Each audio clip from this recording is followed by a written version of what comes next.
What's up, guys? We are now on to the sixth shelf of my wrestling collection.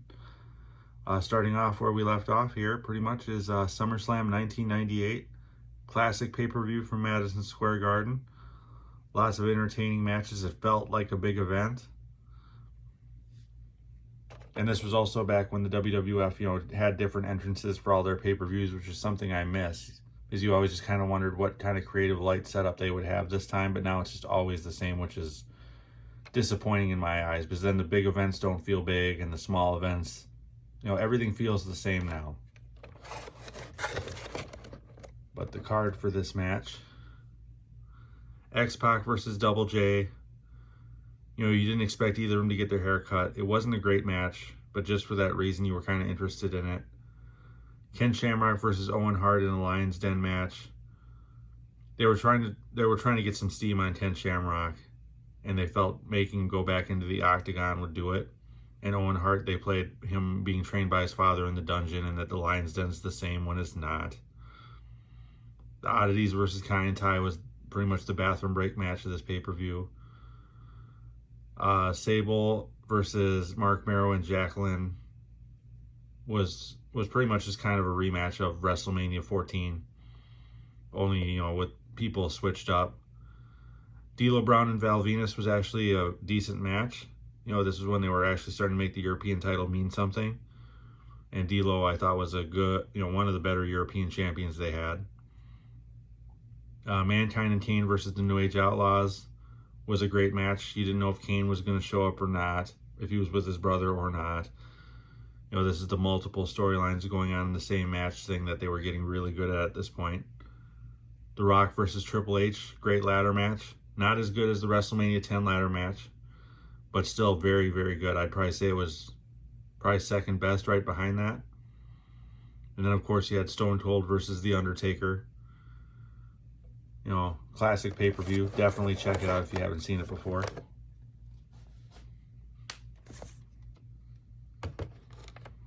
Then you have Breakdown in Your House. I liked this pay-per-view too. There was actually a lot of matches on this card. Kind of a throwback to their 90s days, or 80s days really, when they had 15 matches on a card. But the triple threat match with Stone Cold versus both brothers made it very interesting, especially with Vince McMahon in there wanting anyone but Stone Cold to win. Go look at the card here. You got Al Snow versus Too Much again, but they got Flash Funk back as Too Cold Scorpio. Okay match. Draws Mark Merrow. Val Venis, Dustin Reynolds, again very average. The debut of Edge versus Owen Hart was okay. Vader and Bradshaw filler match. Gangrel and D'Lo Brown filler match. The six-man tag team match, average as well. The Undertaker, Stone Cold, and Kane was amazing. That alone makes this pay-per-view worth checking out. And then the triple threat cage match where they were, The Rock was starting to turn face and distance himself from the nation, was really good. And it was not because of Ken Shamrock. But all in all, definitely worth checking out if you haven't seen it before.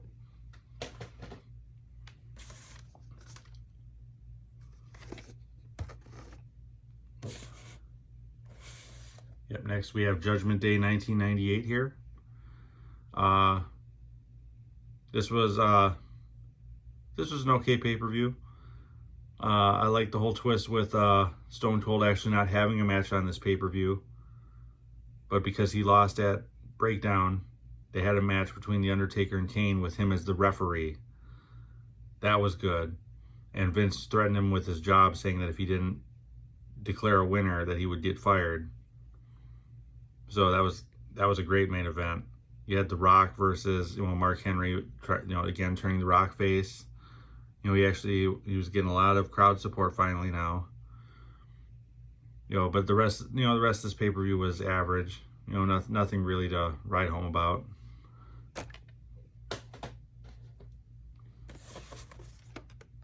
Then you got Survivor Series 1998. Great Survivor Series, in my opinion, one of the better ones. With the tournament to crown the new champion. Stone Cold's obviously in the tournament, so is The Rock, Mankind. Triple H was supposed to be in it but got hurt. But great pay-per-view. This is where The Rock turned heel and won the title.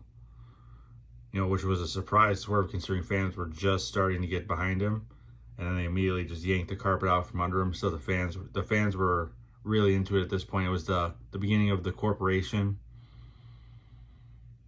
versus Stone Cold Steve Austin. And they had the swerve with Shane McMahon giving Austin his job back after the last pay-per-view and then pulling the title out from under him.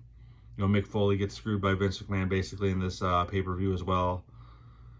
Definitely one of the better pay-per-views in 1998.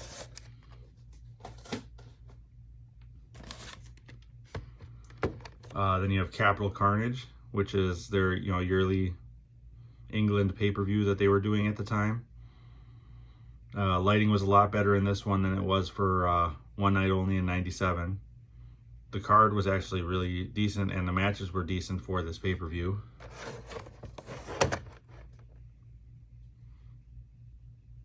Yep, you got Sable and Christian versus Jacqueline and Mark Marrow. Christian basically replaced Edge from SummerSlam. New Age Outlaws versus D'Lo and Mark Henry. Decent match. D'Lo and Mark Henry work well together. Triple H versus Jeff Jarrett. This is when earlier in the pay-per-view, Vince and them yanked the carpet out from under Triple H, because it was supposed to be The Rock versus Triple H for the championship. But then they switched X-Pac and Triple H to where Triple H ended up facing Jeff Jarrett. Kind of lame, but it was a way for them to give The Rock momentum and not have him questionably win the belt against Triple H and hurt Triple H in the process. Ken Shamrock, Steve Blackman, horrible match.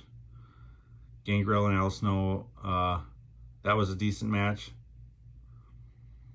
The Rock, X-Pac, average at best. And then you had the Fatal 4-Way match, which was amazing to watch and definitely fun. There was nothing really at stake, but it was fun to watch. It felt like a really big match. And with the storyline going on between the four of them, it was definitely watchable.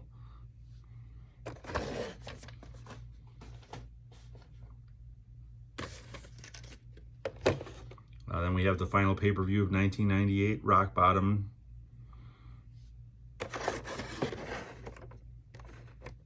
You had a lot of filler matches here, trying to build up the tag team division. Job Squad, The Brood, Headbangers, Oddities. The Rock versus Mankind with what happened at Survivor Series was a great match, great storyline. Fans were into it. Goldust versus Jeff Jarrett in a striptease match was entertaining just because you did not want Goldust to strip. New Age Outlaws versus Big Boss Man Ken Shamrock. Ken Shamrock needed someone to work with. Putting him in a tag team made sense. So I don't disagree with this move. Steve Blackman, Owen Hart, horrible match. Undertaker versus Stone Cold Steve Austin in a Buried Alive match was very good. Finally put their feud to rest. But it wasn't the greatest pay-per-view, but it's worth checking out if you're a wrestling fan. Wrestling fans like watching wrestling they haven't seen before. So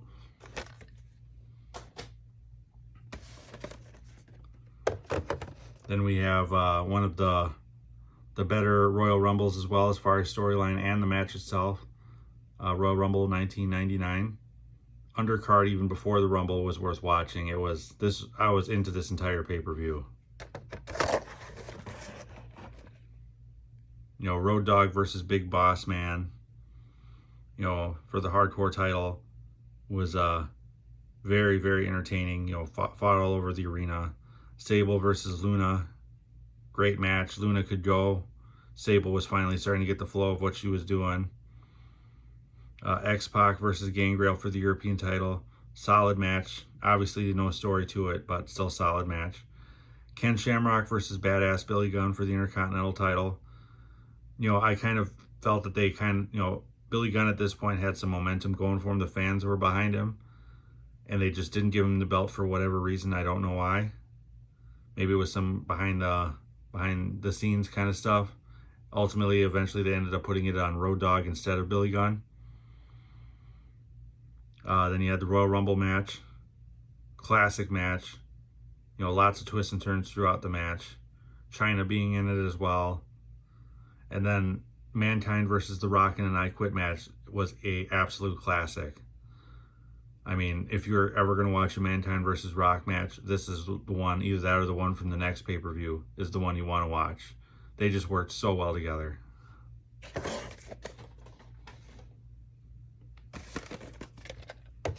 Then you had St. Valentine's Day Massacre. You know, solid pay-per-view. Undercard was okay. Some great matches, some not so great matches. You know, Vince McMahon versus Stone Cold in the Steel Cage. Classic match for the title shot at WrestleMania. Debut of the Big Show. You know, they did it all right there. Mankind versus The Rock in a Last Man Standing match was just as good as their match at the Royal Rumble. Fans were super into it. Funny moments happened during the match. Amazing. Triple H and X-Pac versus China and Kane. This is when China switched to the corporation from DX. So it was kind of the beginning of the end of DX. Jeff Jarrett and Owen Hart, great tag team together.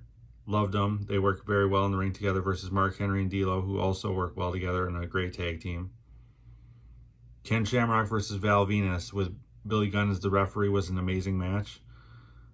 Ken Shamrock worked very well with Val Venis, which surprised me. Al Snow versus Bob Holly in a hardcore match. They ended up in the river. You know, absolutely hilarious. Great match. You know, definitely check this pay-per-view out.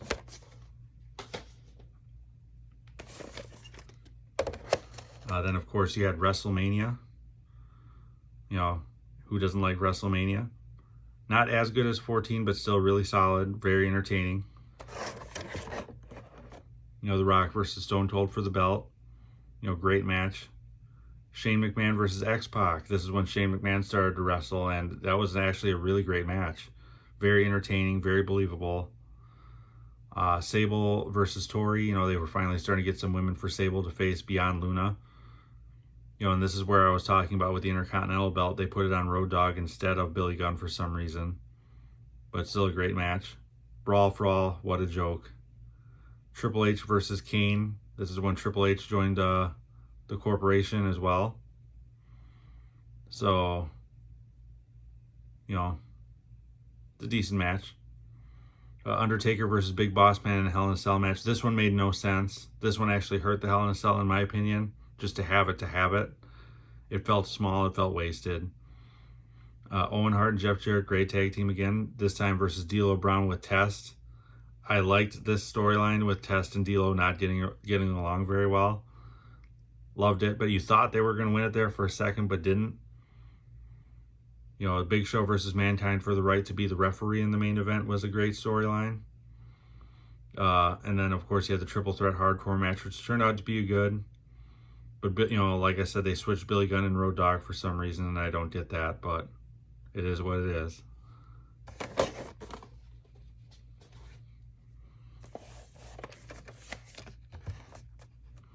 Next, we have Backlash 1999.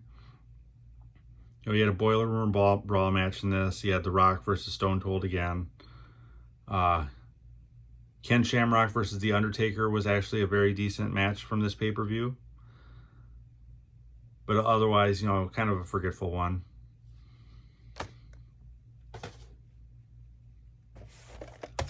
And then at this point, they were starting to do two pay-per-views from England a year. And this was a pretty solid show. You know, No Mercy.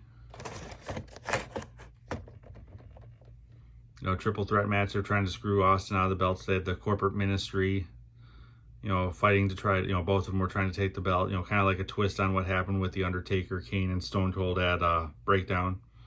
Another great match between X-Pac and Shane McMahon.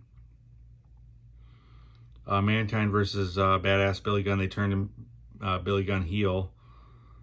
And it was, you know, he still had momentum. But again, like I said, I don't think they were using him very well.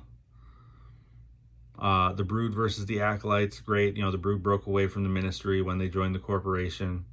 So the feud made sense. Kane versus Mideon. They were just trying to give people for Kane to gobble up on his way back to try to get at his brother. Droz versus Steve Blackman, horrible. Tori versus Nicole Bass, horrible. Gillberg versus Tiger Ali Singh. I loved the Gillberg gimmick.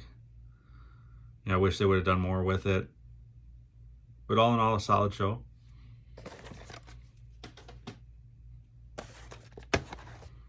Then you had Over the Edge 1999. This is unfortunately where Owen Hart passes away.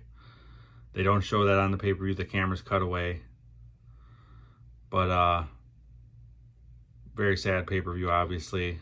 It'll always be overshadowed by that. The match between The Undertaker and Stone Cold for the belt was interesting. But beyond that, sad show.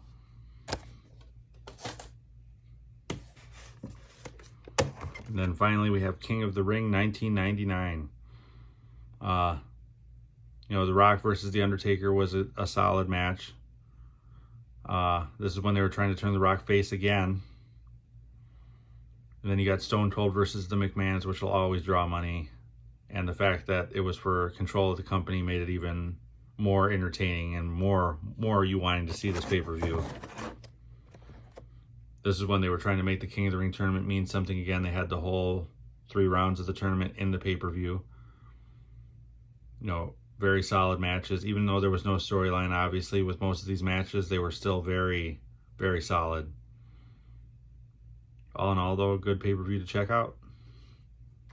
That'll do it for this shelf of my wrestling section. So until next time.